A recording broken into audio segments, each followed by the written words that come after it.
Good morning everyone. Welcome to my YouTube channel. That's Ma Bhagwati Classes, and today in this class I'm going to tell you about the fourth principles of management, that is unity of command. So let's get started. So what do you mean by unity of command? Receive order or command from a single boss. एक single boss मतलब एक ही boss से order को receive करना, उसकी command को receive करना।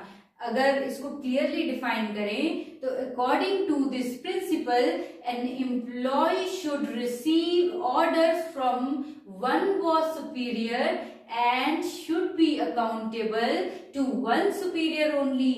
इस प्रिंसिपल के अकॉर्डिंग जो एम्प्लॉय है वो एक ही सुपीरियर से ऑर्डर को रिसीव करे और उसी के ऑर्डर को ही पूरा करे। अगर इस प्रिंसिपल को हम नहीं मानते हैं, मान के चलो अगर एक एम्प्लॉय जो है वो एक ही साथ तीन सुपीरियर से ऑर्डर ले रहा है तो वहां पर कंफ्यूजन क्रिएट होगी, वहां पर वो तीनों के ही ऑर्डर्स को पूरा नहीं कर पाएगा।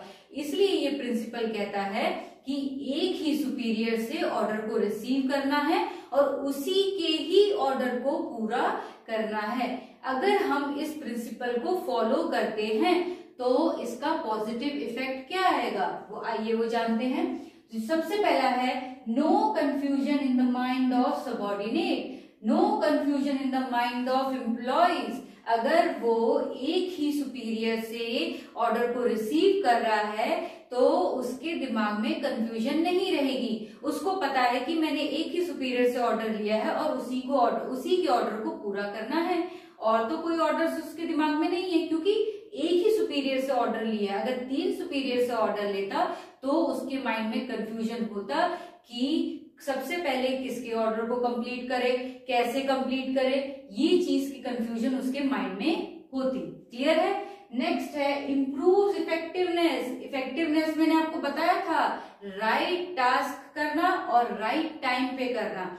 अगर एक एम्प्लॉय एक सबऑर्डिनेट सुपीरियर से एक ही सुपीरियर से ऑर्डर को रिसीव कर रहा है तो वो सही काम करेगा और सही टाइम पर काम करेगा, उसके ऑर्डर को सही टाइम पर पूरा करेगा।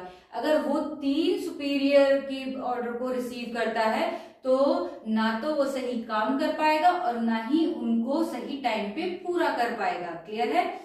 अगर ये प्रिंसिपल फॉलो नहीं किया तो उसके कॉन्सिक्वेंस क्या देखने को मिलेंगे आइए वो जानते हैं। सबसे पहला है confusion in the mind of employees. अभी मैंने बताया अगर वो तीन चार सुपीरियर से एक ही साथ ऑर्डर रिसीव करेगा तो उससे क्या होगा, एम्प्लॉय के माइंड में कंफ्यूजन क्रिएट होगी ही होगी।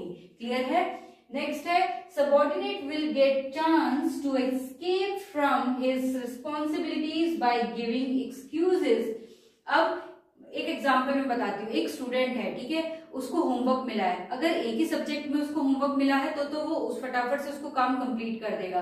ठीक है। अगर तीन चार टीचर से उसको एक ही साथ सारे होमवर्क मिल रहे हैं तो वहां पर वो क्या करेगा, समझ में नहीं आएगा कि उसको कि पहले वो कौन सा होमवर्क, किसका होमवर्क कंप्लीट करे। फिर वो क्या करेगा कि बहाने लगा, अगर कंप्लीट नहीं कर पाया तो बहाने लगा देगा कि मुझे इन सभी से होमवर्क मिला था तो मैं इन सर की होमवर्क की वजह से मैं इनका होमवर्क कंप्लीट नहीं कर पाया। मतलब इस तरीके से वो बहाने लगाएगा।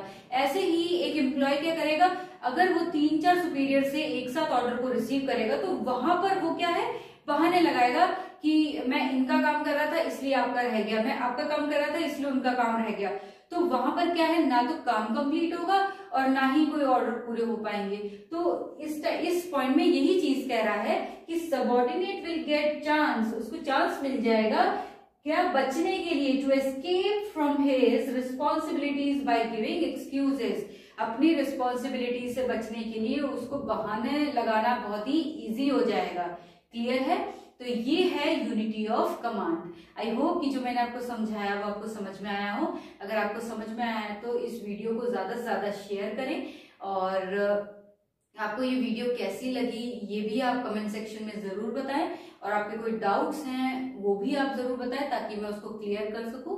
एंड अगर आपका कोई भी इसमें कोई पॉइंट मिस हुआ है तो उसको कमेंट सेक्शन में जरूर बताएं, मैं उसको कवर करने की पूरी कोशिश करूंगी।